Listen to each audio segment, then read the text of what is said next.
Welcome to Aquarian Diary, where we discuss issues around the emerging age of Aquarius. I'm your host, John Irving.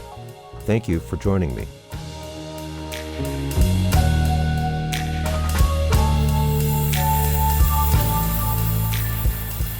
Greetings all, it is February 24th, 2022. I wanted to come on and make a few very quick points about this whole Ukraine situation that I have not heard anyone really say or express yet. According to data published in 2020, countries by life expectancy. To give you an example, Canada, where I am, ranks 15th. The United States ranks 40th. Bangladesh ranks 82nd. And Russia ranks 97th. Also, Russia accounts for 65% of Germany's natural gas imports and 40% of the European Union's gas imports. Now, I commented a long time ago in another video that I thought that was stupid, and it is incredibly stupid. Why would an entire continent be dependent on a kleptocratic regime for such a critical resource? It makes no sense. It might have made sense to somebody economically, or maybe some companies were going to be profiting tremendously from this situation, but strategically, it made absolutely no sense, and now that's becoming very clear. The United States is the world's largest producer of oil, followed by Russia at number 2, and Saudi Arabia at number 3. And where I'm going with all of this is that how many wars have been fought in the last century over oil? How many millions of people have died as a result of these wars or been severely impacted by them? How many millions of people have died prematurely from pollution related to the combustion of fossil fuels?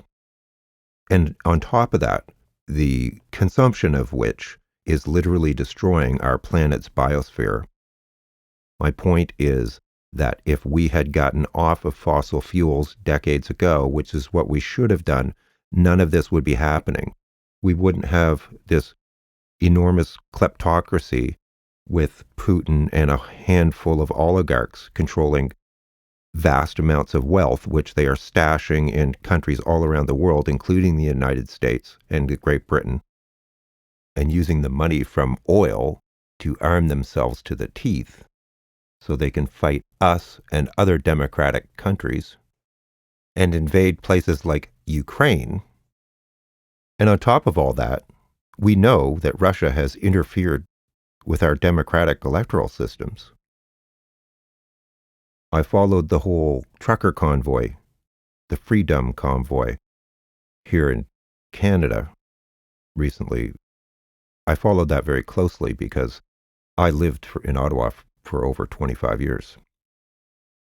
Our own security agency, which is akin to the NSA or the FBI, is called CSIS. And they warned our government that foreign actors were using social media to promote misinformation and disinformation on things like vaccines and COVID in order to sow division within our country, to weaken our country, to undermine our democracy. We know that Putin did the same thing in America and probably even worse. And all of this is a complete moral and ethical outrage. This is our collective karma. Strong chills here. We cannot continue to endorse kleptocratic, brutal, authoritarian nations. We have a collective responsibility and karmic duty to stop directly or indirectly supporting nations who are conducting profoundly unethical acts. For example, the Winter Olympics just finished. For the first time in my lifetime, I did not watch a single segment of the Winter Olympics. I simply could not do it, knowing how that country is involved in genocidal activities. For starters, people do not have democratic rights. They do not have the right to communicate. all of their activities are monitored. You can be thrown in jail for being critical of the government. We cannot continue to implicitly endorse nations that engage in those kinds of activities. That is the lesson from all of this. Now, here's another thing that I don't know that a lot of people have really concluded yet. Oil just went to over $100 a barrel for the first time in a very long time. The additional cost of that energy is going to be factored into everything that you buy and consume. This is going to add a tremendous amount of additional inflationary pressure, which is kind of the last thing we really need right now. This could prove challenging for incumbent governments, especially those that are facing elections in the near term. These kleptocratic, oil-producing nations effectively have guns to our heads. Again, because we are addicted to oil, we will never see countries fighting over solar energy or wind power. We will never see dictatorial regimes based on green energy. It just will simply not happen. When we consume products from those kinds of nations, we are implicitly engaging in negatively karmic activities. It's bad for the planet, and certainly the people of Russia who have a low life expectancy, and for the most part, all of the wealth is concentrated in the hands of a few stinking, filthy, rich oligarchs who are welcomed in cities around the planet. Londongrad, I believe it's called. It's like if you do business with somebody that you know is, say, the mafia or the mob or someone like that, you're guilty by association. By purchasing and consuming those products, you are endorsing that activity. You are guilty. And so are we. This is why we need to demand that we get off of fossil fuels and that we do not continue to engage in activities that are destroying our biosphere. It's not just human beings that are suffering, it's every other organism on this planet, which is a divine gift from the Creator. Strong chills here. We have an obligation, a duty, and a responsibility to be stewards of this planet. The point is that we are victims of our own addiction to a filthy fossil fuel that is destroying our planet, that is putting profits in the hands of criminals, and we open our arms to those criminals and let them buy exclusive, high-end properties all over the place and store their assets in our banking systems and so forth. It's basically blood money. It's dirty money. Nobody should be surprised. So yes, of course, we all sympathize and empathize with the people of Ukraine. But the citizens of Europe and other peoples who have been funneling money into Russia are culpable, whether they are ignorant of what is actually going on or not. And we can't just lay the blame on politicians, because we elect politicians. At least we do in democracies. So we all have a responsibility for what's happening there right now.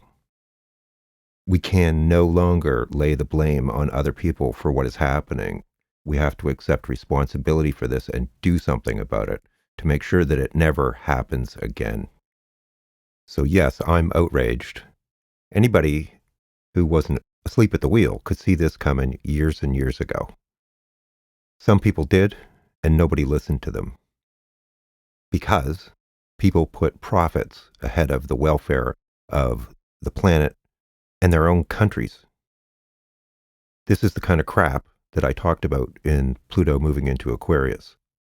Well, actually, Pluto transiting Capricorn, to be more specific. I did a whole video on that.